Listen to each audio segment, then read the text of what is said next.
वफ़ाक़ी हुकूमत महांगाई जी चक्की में पीसजंदड़ अवाम खे कुछ वक्त लाइ तकलीफ़ बर्दाश्त करण जो मशवरो ॾेई छॾियो। पगारदार तबके ते टैक्स लागू करण वारो फ़ैसिलो इंतहाई ॾुखियो करार। नाणे वारे वज़ीर मोहम्मद औरंगज़ेब चयो आहे त ही साल असां जे लाइ ॾुखियो आहे, ॾुखिया फ़ैसिला करणा पवंदा। असांखे ख़बर आहे त अवाम मसइलनि खे मुंहुं ॾेई रहियो आहे, पर उहा तकलीफ़ कुझु अरसे लाइ बर्दाश्त करणी पवंदी। हुकूमत मैक्रो इकोनॉमिक इस्तेहकाम न आंदो त मसइला वधी वेंदा। असांखे ब्लॉक्स वारी सियासत न करणी पवंदी। चीन ऐं अमेरिका ॿिन्ही सां गॾु हलणो पवंदो। चीन IMF सां मुआहदे जी हिमायत कई आहे।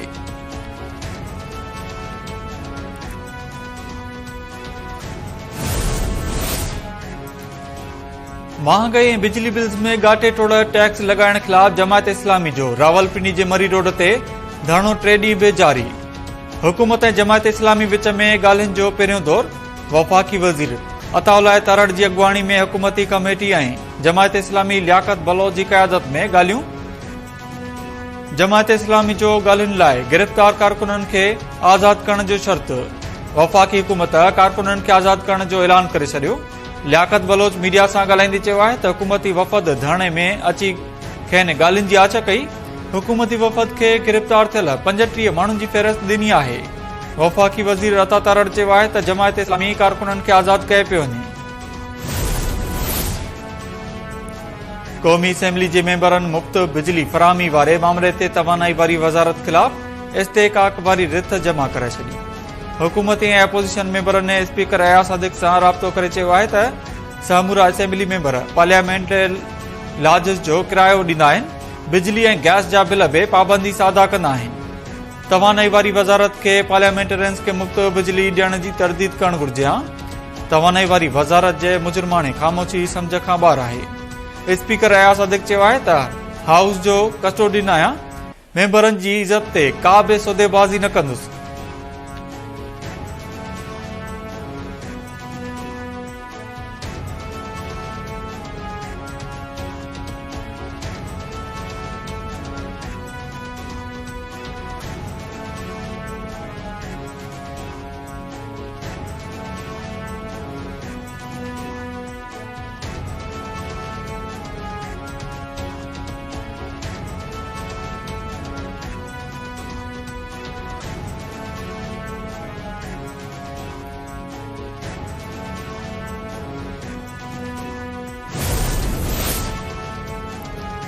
तहरीक इंसाफ़ चयो आहे त 5 अगस्त PTI जी गिरफ़्तारियुनि जो ॾींहुं आहे।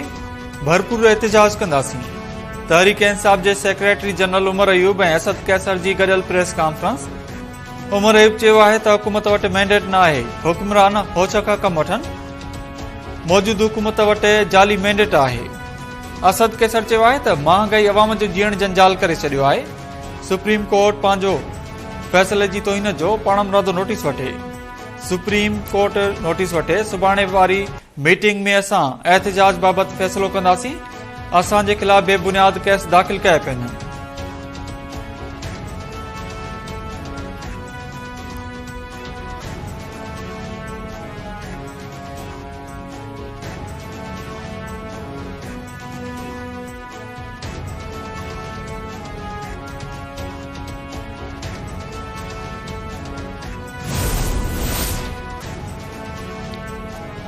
खैबर पख्तूनख्वा जिले करम में 2 क़बाइली धुरनि में 5 ॾींहनि खां जारी छिकताण खां पोइ ॿिन्ही धुरनि जा अॻुवाण जंगबंदी ते राज़ी थी विया।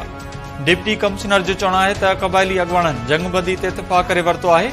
हथियारबंद धुरनि जे मोर्चनि में सिक्योरिटी एहलकार मुक़ररु कया वेंदा।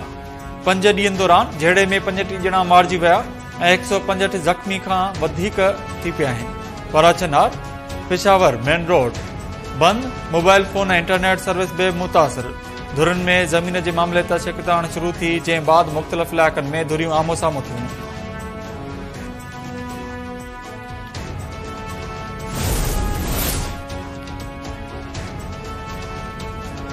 खैबर पख्तूनख्वा हुकूमत 9 मई साने जी अदालती जांच लाइ पेशावर हाई कोर्ट जे चीफ जस्टिस खे ख़त लिखी छॾियो। KP जे कानून वारे वज़ीर आफ्ताब आलम चयो आहे त KP काबीना जी मंज़ूरी खां पोइ चीफ जस्टिस खे ख़त लिखियो वियो। खत में 9 मई जे वाक़िअनि जी जांच लाइ जुडिशल कमीशन जोड़ण जी इस्तदा कई वई। कमीशन जो सरबराह पेशावर हाई कोर्ट जो जज हूंदो।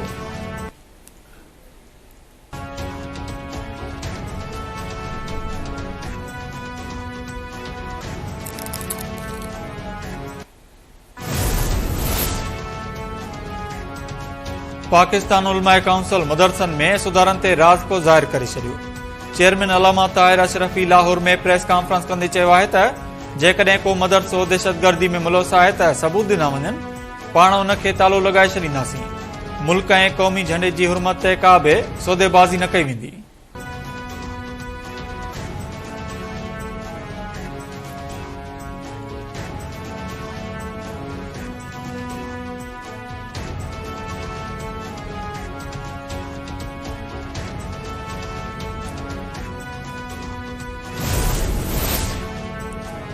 इस्लामाबाद जी अदालत पीका एक्ट तहत दाख़िल केस में पीटीआई अॻुवाण रऊफ़ हसन ऐं ॿियनि जवाबदारनि खे 2 ॾींहनि जे जिस्मानी रिमांड ते एफआई हवाले करे छडि॒यो।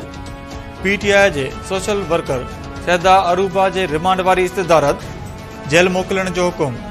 एफआई प्रोसिक्यूटर अदालत खे ॿुधायो त रिकॉर्ड में रियासत मुखालिफ़ वीडियोज़ ट्रांसक्रिप्ट लॻाया विया आहिनि। इज़हार राय जी आज़ादी में बि रियासत पहिरीं तरजीह हूंदी आहे।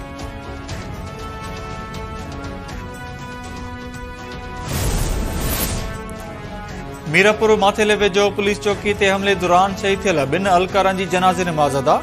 शहीद कादिर बख्श मर ऐं ज़हीर थईमन जी जनाज़े नमाज़ एसएसपी ऑफिस आॾो अदा कई वई। जनाज़े नमाज़ में एसएसपी घोटकी समेत पुलिस ऑफिसरनि, सहाफ़िन ऐं शहरनि जी वॾे अंग में शिरकत। रात देर सां हथियारबंदनि आदल सुंदराणी थाणे जी चेकपोस्ट नंबर 45 ते हमलो करे 2 अहलकारनि खे शहीद करे छडि॒यो हो।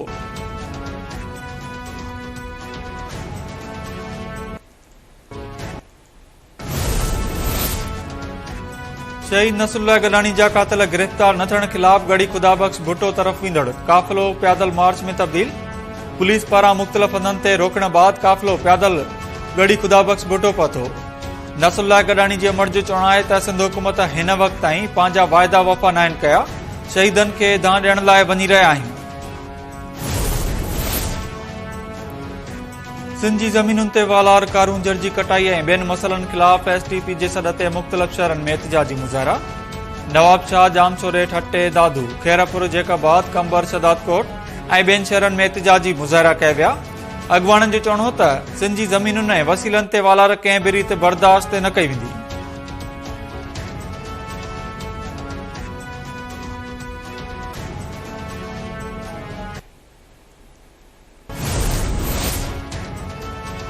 ऐं अॻूणे अमरीकी सदर ऐं रिपब्लिकन पार्टी जे सदारती उम्मीदवार डोनाल्ड ट्रम्प चयो आहे त मसीह ॿाहिरि निकिरनि, खेसि हिकु भेरो ॿीहर वोट ॾियनि।